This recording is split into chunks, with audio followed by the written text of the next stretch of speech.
ఆంధ్రప్రదేశ్ రాష్ట్రంలోని శ్రీకాకుళం పార్లమెంట్ నియోజకవర్గం నుండి గెలుపొంది కేంద్ర పౌర విమానయాన శాఖ మంత్రిగా బాధ్యతలు తీసుకున్న కింజరపు రామ్మోహన్ నాయుడు గారికి అరుదైన గౌరవం దక్కింది.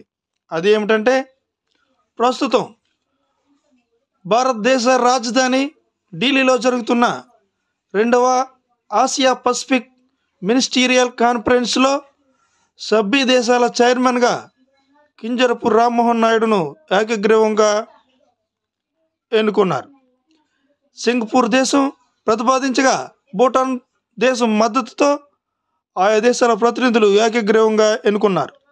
అనగా 40 దేశాల సభ్య దేశాల ప్రతినిధులు ఆయనను ఏకగ్రీవంగా ఎన్నుకున్నారు.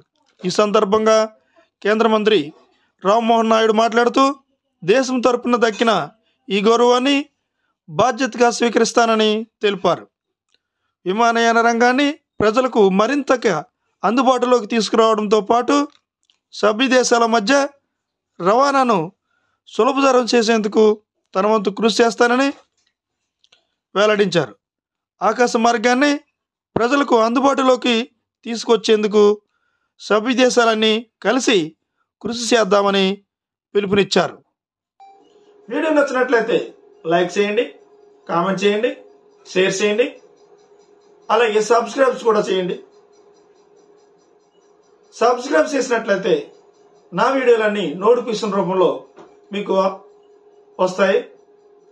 లైక్ చేసినట్లయితే మా వీడియోని యూట్యూబ్ 10 మందికి చూపిస్తుంది.